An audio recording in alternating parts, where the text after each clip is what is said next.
Ecuador, ¿cómo estás? Bienvenidas, bienvenidos todos a Mesa de Análisis. Hoy es jueves 5 de febrero. Ustedes recordarán, hace algunos años ya, en 1997, todo un país se insurgió en las calles y pidió la salida del presidente de entonces, Abdalá Bucaram Ortiz. Hoy son ya las 8:02 de la mañana. Muchos de esos temas pareciera que podrían repetirse en los siguientes meses, pero bueno, el tema de hoy da cuenta de una amplísima corriente de opinión que al menos desde hace 46 días pide la renuncia de Mario Godoy, presidente del Consejo de la Judicatura. Sí, en redes sociales, lo que en ese lenguaje propio se llama etiqueta o hashtag, la etiqueta renuncia a Godoy ha condensado la opinión de juristas, de asociaciones académicas, de ciudadanos en general, que precisamente miran como una incompatibilidad que alguien con los conflictos de interés que supondría rodean a Mario Godoy esté al frente del órgano administrativo de la función judicial, que es el Consejo de la Judicatura. Aún más, a esta etiqueta de renuncia a Godoy se ha sumado un estudio reciente de la firma Intelectio, que ha corrido 1,100 encuestas en Quito, Guayaquil y otras ciudades clave del país en las semanas precedentes, es decir, en los en la primera quincena, en la segunda quincena de enero, perdón, y estas 1,100 personas encuestadas, el 76% de ellas justamente coincide en que Mario Godoy no pudiera seguir al frente de la judicatura. No obstante, para el oficialismo sí pareciera que una figura como Mario Godoy es indispensable. Y para analizar estos temas, nadie mejor que la destacada penalista Marcela Estrella Buccelli, a quien recibo con mucha expectativa. Doctora Estrella, bienvenida. Buen jueves para usted. Qué gusto poder estar en este prestigioso medio. Buenos días, Iván, y buenos días también con toda tu audiencia. Doctora Estrella, permítame hacerle una pregunta de carácter doméstico. Por favor, no crea que me estoy sacando una consulta gratis con usted, pero le voy a poner un caso hipotético. Supongamos que yo soy abogado, supongamos que mi esposa también es abogada, no tenemos disuelta nuestra sociedad conyugal y yo he defendido a narcos. Ya en mi libre ejercicio profesional he defendido a narcos y esos narcos me pagan un dinero, pero resulta que mi esposa, por cuestiones de la vida, en este caso hipotético, amigos y amigas, ejerce una alta función en el sistema judicial. Si no tengo yo disuelta la sociedad conyugal, ese dinero que a mí me pagan los narcos también le involucra a mi esposa en este esquema hipotético, insisto. Esta es una pregunta que yo leí en X y no me acuerdo el usuario, la leí hace varios días, no en este mismo tono, pero sí con la misma intencionalidad de graficar una realidad incómoda, tal vez. Y me río porque o sea, era como un tuit muy vago que yo había leído y pues veo que trasciende, ¿no? Es una preocupación muy auténtica y legítima. Sí, indiscutiblemente que está en tela de duda el manejo de esos bienes en común que entrarían en el haber de una sociedad conyugal. Ya en términos jurídicos sabemos que cuando dos personas tienen una unión matrimonial o un vínculo matrimonial, pues hay una sociedad de hecho que se crea, ¿no? Se supone que el matrimonio es un contrato que en medio de todo tiene por fin precautelar precisamente estos aspectos de propiedad. Y es una pregunta bastante delicada, pero como digo, gráfica, sí, lamentablemente y de manera quizá no tan hipotética, un cuestionamiento que tendría más bien que responder la fiscalía con contundencia, ¿no? Yo creo que es una pregunta legítima que se extrapola a otros escenarios. Doctora, muchísimas gracias. Insisto, una consulta así muy casual, muy doméstica y muchas Ya les gracias. voy a pasar la factura. Con mucho gusto. Doctora, si vamos al juicio político. A ver, verá, en una impresión muy personal, yo no veo ningún proceso de juicio político, más bien hay unas artes de ganar tiempo. Entonces, le pregunto, doctora, de lo que usted ha podido ver, de lo que vimos el pasado 3 de febrero, de lo que escuchamos ayer, ¿quién realmente está dirigiendo el proceso de fiscalización? Porque Ferdinand Álvarez no es. Es decir, tienen ahí a alguien que comparece, pero es casi que un cliente VIP. le conceden garantías que solamente están permitidas a un presidente o vicepresidente de la República en caso de procesos políticos, y también como que no sé, como que hay un exceso de purismo técnico cuando es un proceso político, un proceso en el cual la mera sospecha ya da lugar a que exista este ejercicio de pruebas y contradicciones. Entonces, ¿cómo ve usted la conducción de este proceso? Yo voy a tratar de ser lo más objetiva posible porque pienso que en este escenario pues hay que dejar sentados algunos preámbulos, digámoslo así, para no caer en sesgos. Creo que los sesgos le tienen tan dañado al sistema y deteriorada, me falta café todavía, tan deteriorada la confianza de la ciudadanía en esa institucionalidad tan fragmentada, ¿no? Entonces, es importante abordar y entender el juicio político, pienso yo, desde una perspectiva institucional y constitucional, Iván.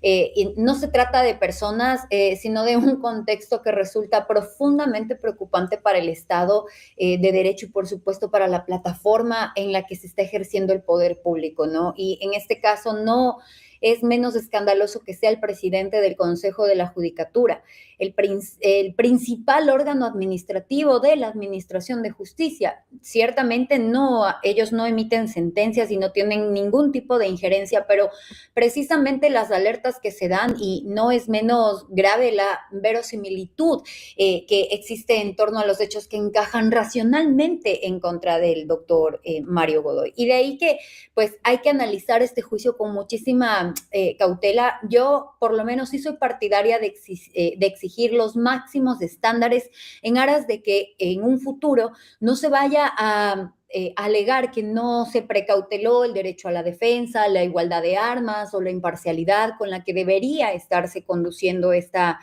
audiencia, que sí, concuerdo, en ciertos momentos parecería que sus matices privilegian o favorecerían quizá al interpelado, que en este caso es Mario Godoy, ¿no? Y sí hay algunas cosas bastante llamativas a las que me quiero referir en un momento, pero indiscutiblemente que hay que entender que en términos de prueba en el juicio político y esos estándares a los que yo me refiero, no nos obligan a analizar el principio de más allá de toda duda razonable, que desde mi perspectiva de penalista significa que la prueba va a tener que tener otra connotación, incluso más científica, con otro tipo de principios. Acá simplemente tiene que ser general y acercarse eventualmente a suficiencia, racionalidad, de los sustentos para poder atribuir esta responsabilidad política, ¿no? Entonces, en ese sentido existe una flexibilidad del análisis que tenga que hacerse en cuanto a la prueba que ya se está aportando. En este momento el juicio político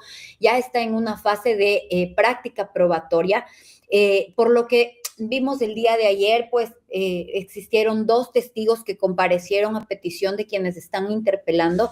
En ese sentido se manifestó, por un lado, la doctora Sandra Goyes, que fue también... Solanda Goyes. Solanda, sí, perdón, Solanda Goyes, que fue también miembro del Pleno del Consejo de la Judicatura. Entonces ya vamos a ver por qué. A lo mejor no debería escandalizarnos que se haya sugerido, porque yo volví a ver los videos en la noche para analizar y contrastar, por supuesto, los principios que rigen el proceso de juicio político y el proceso penal, que es lo que a mí me interesa, ¿no? Pero a mí me parece que se han reunido estándares razonablemente fundados por personas que además tienen una amplia trayectoria, acreditación, notoriedad pública. Me refiero también al doctor Ramiro García Falconi. Cuando le hacían una pregunta de quién es, en resumen, sabemos que es un académico serio, es un litigante que pues tiene experiencia en la materia, ha presidido y liderado algunos gremios. Entonces, el día de ayer comparecieron personas que ciertamente pudieron evidenciar, a mi modo de ver y bajo estas reglas de admisibilidad que tiene la prueba en los juicios políticos, que insisto, no busca reglas estrictas, simplemente pertinencia, conducencia, licitud, no es una prueba ilícita, y está mal que trate de asociarse la defensa del interpelado con la rigurosidad que se maneja en el proceso penal. Eso no cabe en el juicio político, ¿no? Sí, porque Entonces, daría la impresión, por eso yo le decía que daría la impresión de que este exceso de purismo, que bueno, ok, listo, queremos cuidar el debido proceso, de acuerdo, pero este exceso de purismo pareciera que tratan de hacer de este juicio político un juicio ordinario, y mi lectura muy particular, insisto en eso, es que es toda una pirueta técnica para ganar tiempo. Quiero pedirle su criterio técnico desde la vertiente jurídica del derecho penal. A mí me llamó mucho la atención que un elemento clave que de alguna manera fue como que la chispa que encendió todo este fuego de opinión pública, que fue el contexto en el cual se produce la renuncia del juez Carlos Serrano, que todos esos elementos no hayan sido incorporados. Es decir, si nos metimos a este incendio, entre otras razones, ¿por qué esos elementos no pueden ser considerados dentro del juicio político? Lamento muchísimo a veces mis expresiones, yo trato de controlar mi cara, pero es que leí también por ahí comentarios porque estoy como muy pendiente, no estoy en el país, así que trato de estar mucho más pendiente por redes sociales y pues de repente vi también un comentario de la doctora Lolo Miño que decía, este es uno de los juicios políticos más sensibles de los últimos tiempos. Y es increíble que no hayan podido prever algo tan básico como que, por ejemplo, el juez o el testigo principal es víctima, tuvo que salir del país, está en condición de vulnerabilidad, se le presume víctima de algo bastante grave que se ha denunciado. Entonces, era bastante improbable que él compareciera presencialmente a la comisión y prever estos escenarios, ¿no? Ya porque se conoce cuáles son las fases, por lo menos yo no hago derecho parlamentario, pero conozco pues cuáles son los procesos, cuáles son las fases del proceso político y no puede ser que no hayan podido prever precisamente un escenario así para pedirlo con anticipación. Esta crítica no lo hago en ningún mal sentido y creo que más bien la flexibilidad de este juicio podría permitir eventualmente variantes de esta naturaleza. En todo caso, sí pudo haber aspectos que debían preverse en aras de fortalecer aún más la intención y alcance del proceso, porque no pudieron comparecer testigos aún más claves que iban a aportar de primera mano información vital. Porque recordemos nuevamente el tema de la verosimilitud. Se construye esto en base a hechos que van encajando relacionadamente. Entonces, sí, tenemos a dos testigos importantes, pero tiene que en algún momento comparecer el juez Serrano. Sería importante contar con su opinión, su testimonio en este juicio. Pero si es que eso no depende del testigo, sino que si la persona que está impulsando el proceso no tiene la curiosidad eventualmente de prever estos escenarios, esto se va a seguir postergando e incluso va a perder su efecto de impacto en la sociedad. Claro que sí. Yo ahí hago un matiz, si usted me permite, doctora. Obviamente, un juez a quien el propio presidente de la República le dijo palabras más, palabras menos, que ni siquiera él le va a poder proteger. Obviamente era como que traído de los cabellos que él pueda comparecer físicamente en la Asamblea Nacional. Me refería a que el presidente de la Comisión de Fiscalización, Ferdinand Álvarez, dijo que los contextos relacionados a su renuncia no es nuevo, que eso no es nuevo, entonces que por eso no se incorpora, no se pudiera incorporar eso como prueba nueva dentro de un proceso que, como digo, una de las chispas que iniciaron ese incendio fue precisamente la denuncia del juez Carlos Serrano. Vamos a otro elemento, doctora, porque no sé, desde mi más abierta ignorancia me resulta imposible de creer. Eh, Aquí, insisto, yo veo todo un deporte, ¿no? Una gimnasia para ganar tiempo. Y en esa gimnasia para ganar tiempo, claro, el presidente de la comisión ha suspendido, ha dilatado el proceso, porque, entre otras cosas, al comparecente, el señor Mario Godoy, le faltaría documentación. Lo curioso es que la documentación que le falta es de la propia judicatura, es decir, o sea, en buen francés, no nos vean la cara de lo que no somos. Mm. A ver, yo creo que sí sería importante contar eventualmente con el criterio, y no eventualmente, sino principalmente con el criterio de alguien que domine completamente el procedimiento parlamentario, porque hay etapas y por supuesto que esta sustanciación es muy específica, no más allá de haber superado los filtros del CAL, que necesariamente obliga al cumplimiento de requisitos formales, de competencia, se invocan las causales constitucionales válidas. Y si es que esto se cumple, pues pasa a la comisión. En este momento estamos en esa fase, ¿no? Ante la Comisión de Fiscalización y Control Político. Particularmente a mí no me gusta el rol que desempeña Ferdinand Álvarez. Y él tiene que seguir legitimándose. Lo que a mí sí me parece bastante ayer fue vergonzosa la manera en la que se dirigió la sesión, y lo digo en términos como muy, muy sinceros. Él trata de ser o contenerse, me parece a mí, me da la impresión de que es una persona que se contiene, pero a la vez es bastante autoritario. En alguna ocasión hay que tener mucho cuidado en política con lo que se dice, ¿no? Entonces no puedes insinuar que otra asambleísta que forma parte de tu comisión balbucea. Me parece irrespetuoso de su parte. Y luego decir o pretender acreditarse como una persona respetuosa cuando evidentemente parece que a veces actúa incluso con sesgos, no sé, no se ve bien. En política no se ve bien porque todo queda registrado y por más que sean 4 horas, hay personas que sí nos tomamos el tiempo de ver todo esto. Entonces, no me gusta el rol que desempeña el presidente de esta comisión, pero seamos sinceros, en la Asamblea Nacional tampoco es que tenemos demasiados perfiles que estén liderando en este momento las comisiones, me refiero particularmente, y que nos hagan sentir realmente representados o que nos den por lo menos garantías mínimas de profesionalismo, transparencia, no. El rol que desempeña el señor Álvarez pues tiene que ser sometido a un intenso ejercicio de veeduría y control permanente de la ciudadanía, porque esa va a ser la única manera de que nosotros eventualmente podamos hacerle frente a este tipo de prácticas desde la función pública, ¿no? Y ojo que la Comisión de Fiscalización, doctora, con este proceso sale de una hibernación larga, es casi como oso siberiano esto, es decir, casi que desde finales de octubre el país no tuvo noticias de qué estuvo haciendo la Comisión de Fiscalización, presidida por el señor Ferdinand Álvarez. Y la salida de su hibernación, la expresión es mía, pues es justamente con todas estas acciones, que él ha dicho que no se va a prestar para un show mediático, y no obstante, lo que el país entero puede ver es mucho de eso. Doctora, quiero compartir con usted un comunicado público que la Corporación Participación Ciudadana hace. Pese participación ciudadana frente al juicio político contra el presidente del Consejo de la Judicatura. Voy a leer un párrafo que es sustancial para no extenderme. Es urgente que el Pleno de la Asamblea defienda la integridad institucional democrática por encima de cualquier acuerdo político coyuntural.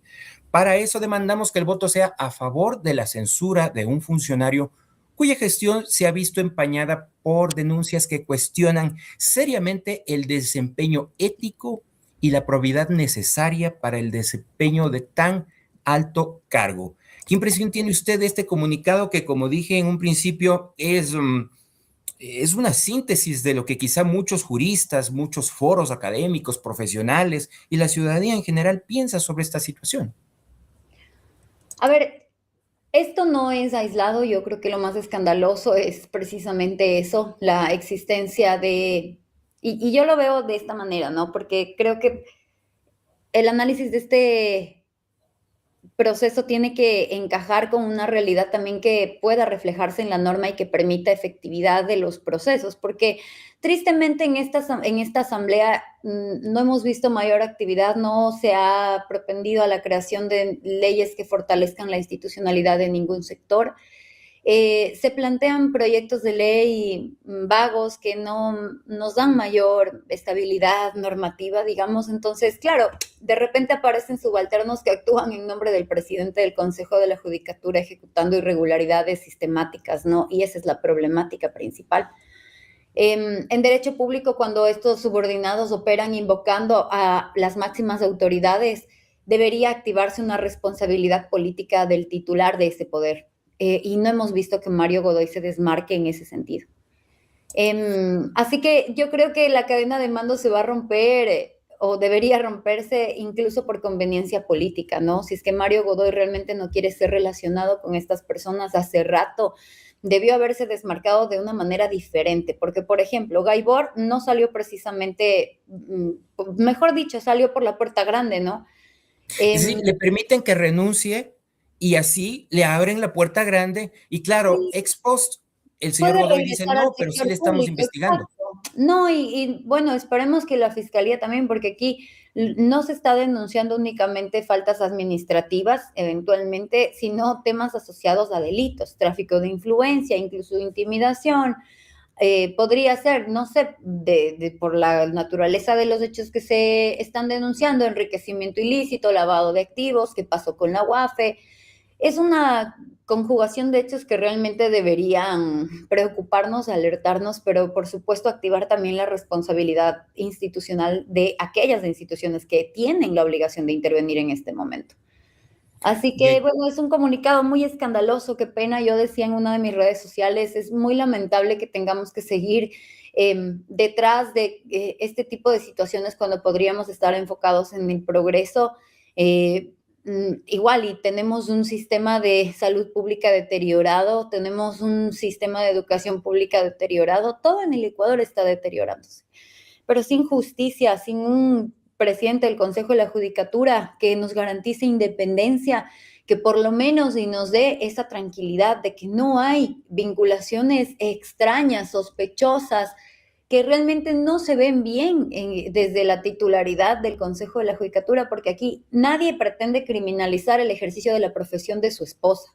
Nadie pretende criminalizar su propio ejercicio de la profesión. Pero si es que tú patrocinaste de una u otra manera a una persona que estuvo relacionado a temas de narcotráfico, me parece bastante cretino de parte de las personas que aceptan esos cargos ahora pretender pues que les demos un aplauso de transparencia. Entonces hay que seguir de cerca, yo creo que el decurso de este juicio político. Ayer la sesión se suspendió porque habían convocado también al pleno, el pleno ya no lo vi, no estoy muy segura cuál fue el orden del día, pero entendería que pues deberían estar convocados hoy. No, no estoy muy al tanto de esto, estoy tratando de buscar información. Si es que en el transcurso del día tengo algo, pues igual lo estaré comentando, porque particularmente sí me interesa cómo se está administrando justicia en el Ecuador. Es bastante preocupante. de allí que yo quiero insistir, amigos y amigas, en que es clave volver a revisar los términos de la denuncia del ex juez, entendería yo, Carlos Serrano, porque ahí justamente se ve algo que es clave y que usted lo acaba de referir, doctor Estrella, es decir, no puede haber la más mínima duda sobre conflictos de intereses que favorezcan a las empresas, a los clústeres, a las industrias criminales que han desangrado al país. Y me refiero a la narcocriminalidad y la impunidad que consiguen mediante malos servidores del sistema de la fuerza pública y de la justicia. Doctora, ¿cuál es la sensibilidad, y para ir terminando, cuál es la gravedad de todo lo que está ocurriendo con este proceso moroso de alguna manera, cuando el señor Godoy puso al fiscal Alarcón? Y estamos a puertas de un concurso que casi que va a ser como un trámite, es decir, un trámite, un saludo a la bandera.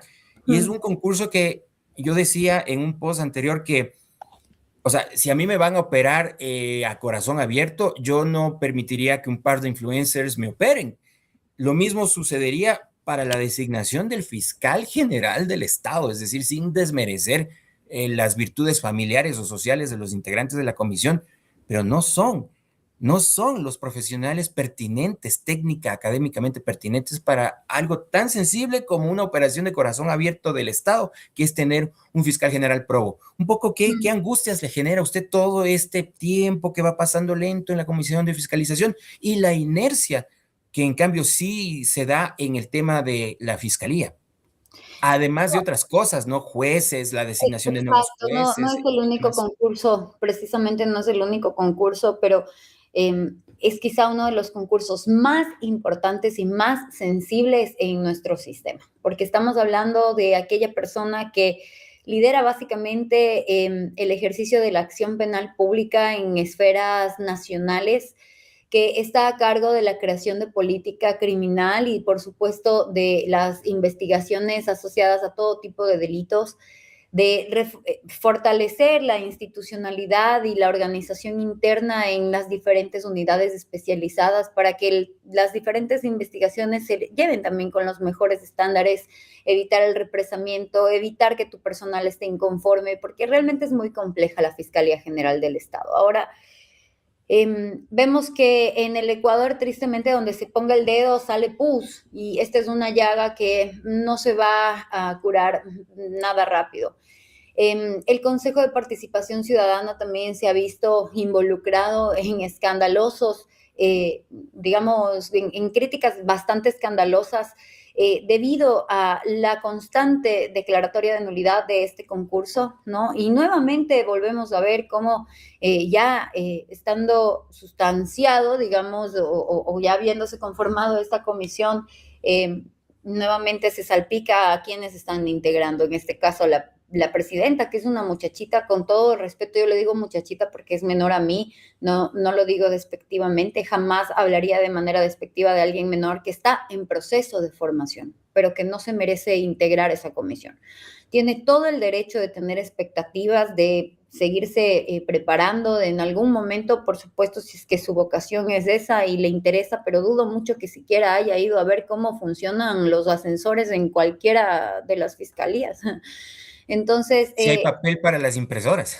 no, o si es que los servidores públicos están conformes, si gozan de salud mental, si tienen estabilidad laboral, si es que tienen las condiciones adecuadas para trabajar en provincia, si es que no están siendo amedrentados por el crimen organizado. Yo no creo que estas personas improvisadas, y lamento ser un poco fuerte, pero Felipe Rodríguez sacó una columna bastante interesante el otro día en donde sí, son dos cojudos dirigiendo un concurso o uno de los concursos más importantes, y cojudo es una palabra que está en la RAE, no es un insulto per se, pero son dos personas improvisadas, dos personas que dirigen, ¿no? No son los únicos que integran esa comisión, que nadie les conoce, no tienen méritos, no.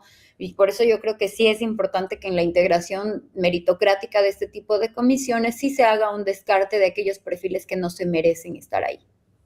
Ahora, sí, pudieran ser personas improvisadas, como usted bien dice. No obstante, nada de esto, en mi criterio, es improvisado. Yo creo que hay sintonías. Mire, incluso en lo que estamos viendo con el juicio político a Godoy, pero hasta emplean las mismas frases, es decir, como que estuvieran leyendo un teleprompter, es decir, todo esto parece tan sincronizado, lentamente, es un reloj que va marchando lento, pero muy sincronizado, y yo no sé para qué, para que el oficialismo finalmente mantenga a Godoy, mantenga al fiscal Alarcón, se cierre ahí esa tenaza a costa de un capital político que cada vez es menor. Lo dejo como tarea, doctora, para usted, para los amigos que nos han acompañado. Muchísimas gracias. Acá yo tengo un buen clima, 14 grados y va subiendo. Usted debe estar a 28 grados. Yo debo estar, sí, no estoy segura qué temperatura. Yo venía cantando estos días porque realmente la ola de calor en Buenos Aires es súper fuerte. Llegamos a 35 grados el otro día y es bastante fuerte. Pero estos días están ricos, de hecho está lloviendo, debe estar a sus veintitantos grados seguramente. Qué hermosa ciudad que es Buenos Aires, Sí, así. Sí, por maravillosa, todas las cultural, letras. histórica. Tristemente también por acá las cosas no están tan bien y no hay como romantizar demasiado el escenario en ninguna parte de Latinoamérica. No somos los únicos, realmente el sistema está podrido a manera general. Es un sistema en coma a nivel global. Doctor Estrella, muchísimas gracias por haber atendido Qué esta gusto, solicitud de Iván. tan Un bello. fuerte abrazo y estamos en contacto. Gracias por el espacio. Gracias, doctora. Amigos, amigas, ha sido Marcela Estrella Buccelli con quien hemos revisado algunos elementos desde la perspectiva del derecho penal de cómo se está llevando el proceso político contra Mario Godoy. Como dijimos al inicio de esta charla, renuncia a Godoy es una etiqueta, es un hashtag que mantiene activa una conversación pública desde hace 46 días. Varios juristas lo han sostenido y más allá de que esto sea una posición del medio, sí quiero relevarla como una perspectiva muy particular. Me adscribo al renuncia a Godoy. Así de sencillo. Muchas gracias. Nos vemos mañana.